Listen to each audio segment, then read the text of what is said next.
Assalamualaikum warahmatullahi wabarakatuh. Perkenalkan, nama saya Ade Abdul Jalil dari Prodi Teknik Industri semester 5 yang ingin memaparkan tentang ISO 21001 pada tahun 2018 untuk memenuhi tugas mata kuliah pengendalian dan penjaminan mutu. Yang pertama, pengertian ISO 21001. ISO 21001 merupakan standar internasional yang membahas tentang sistem manajemen organisasi pendidikan atau disingkat SMOP.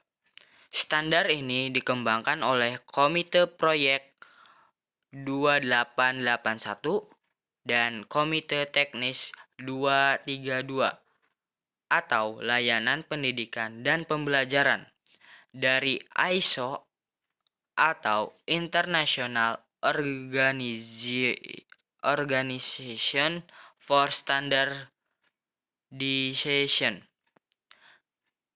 ISO 21001 berisi 63 halaman dan dipublikasikan pada 1 Mei 2018. Manfaat penerapan sistem manajemen organisasi pendidikan.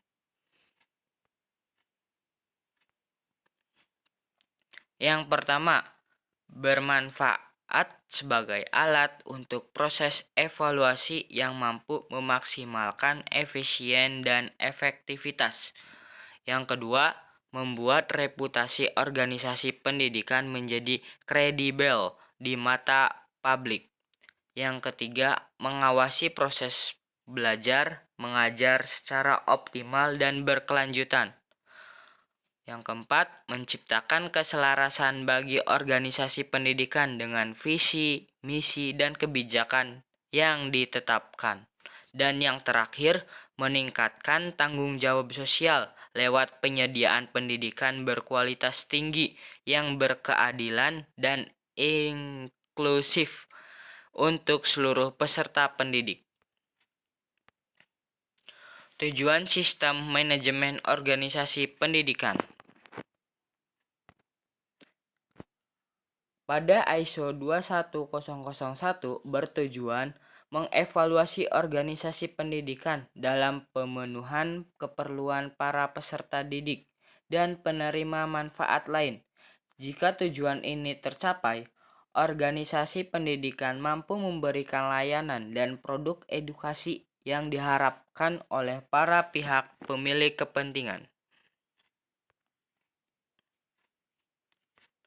Prinsip penerapan sistem manajemen organisasi pendidikan. Yang pertama itu, pendekatan proses. Dalam artian, penyampaian di setiap kegiatan lebih efektif dan efisien serta mudah difahami. Yang kedua, kepemimpinan visioner.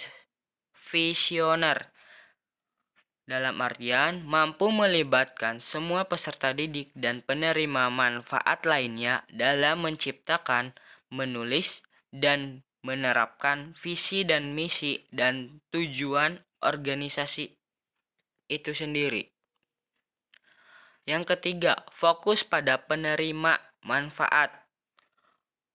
Untuk memenuhi persyaratan peserta didik dan penerima manfaat lainnya, dan untuk melampaui ekspektasi mereka, organisasi pendidikan harus secara aktif melibatkan peserta didik dalam pembelajaran mereka sendiri dengan mempertimbangkan kebutuhan masyarakat, visi dan misi organisasi pendidikan, serta tujuan dan hasil pendidikan. Yang keempat, pemerataan dan aksesibilitas.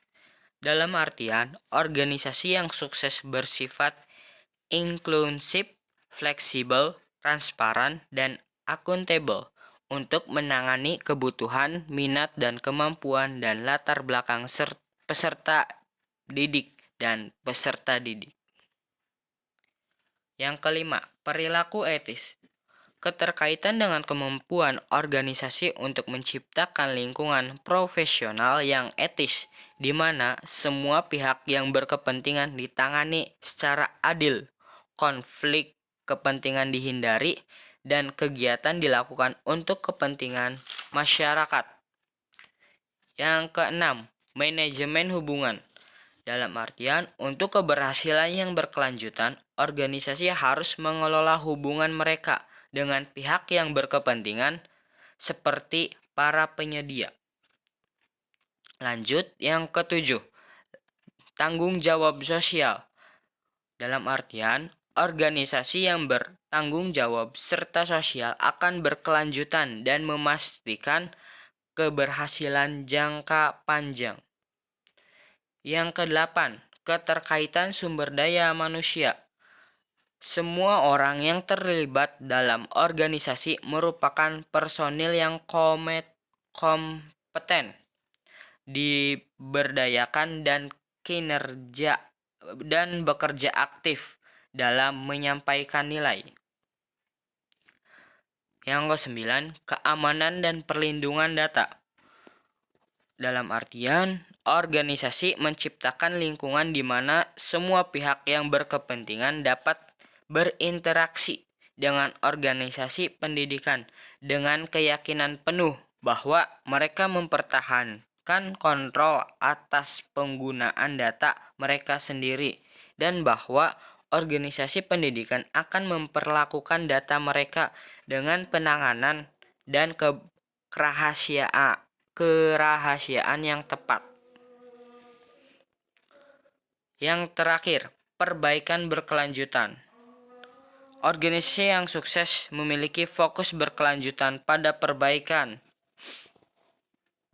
Maaf, ini yang ke-10 dan yang terakhir ini keputusan berdasarkan bukti.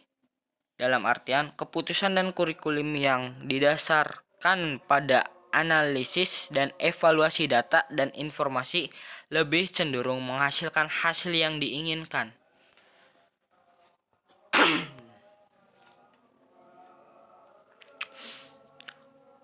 Klausul ISO 21001. Untuk klausul sendiri adalah ketentuan tersendiri dari suatu perjanjian yang salah satu pokok atau pasalnya diperluas atau dibatasi. 1. Kepemimpinan.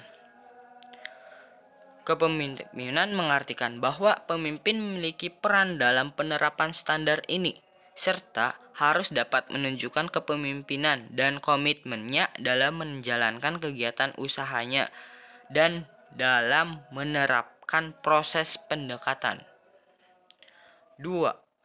Ruang lingkup.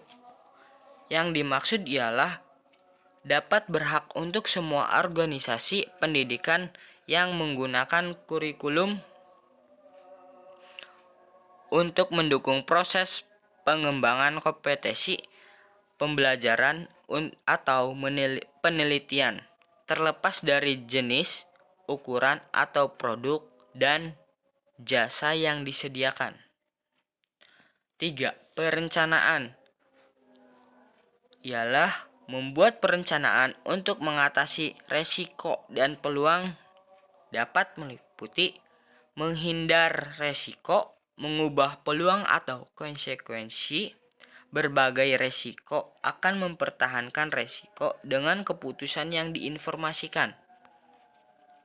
Yang keempat, evaluasi kinerja.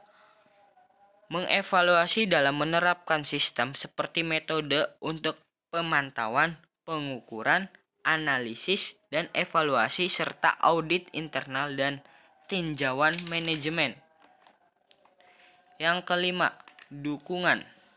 Semua yang berhubungan dengan proses pendukungan dikumpulkan pada klausul ini tentang sumber daya, kompetensi, kepedulian, komunikasi, dan informasi terdokumentasi berada pada klausul ini.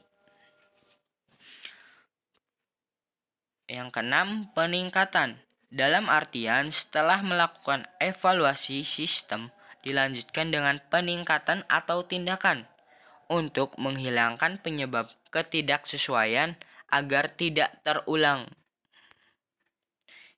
Yang ketujuh, acuan normatif. Dalam artian tidak ada sumber acuan untuk istilah dan batas yang digunakan dalam ISO 21001 pada tahun 2018 ini. Yang kedelapan, istilah dan definisi. Berisi istilah dan definisi untuk penggunaan ISO 21001 pada tahun 2018 terdapat 44 istilah dan definisi. Di dalam panduan ini hanya akan dibahas beberapa istilah yang khusus terkait organisasi pendidikan. Yang kesembilan, konteks organisasi merupakan pasal yang berisi persyaratan untuk mendorong organisasi melakukan penelitian posisi strategis organisasi. Dan yang terakhir, operasional. Organisasi melakukan perencanaan, penerapan, dan pengendalian proses yang diperlukan untuk memenuhi persyaratan bagi penyediaan produk dan layanan pendidikan, serta untuk menerapkan pendidikan yang ditentukan. Nah, untuk klausul ISO 21001 ini hanya ada 10.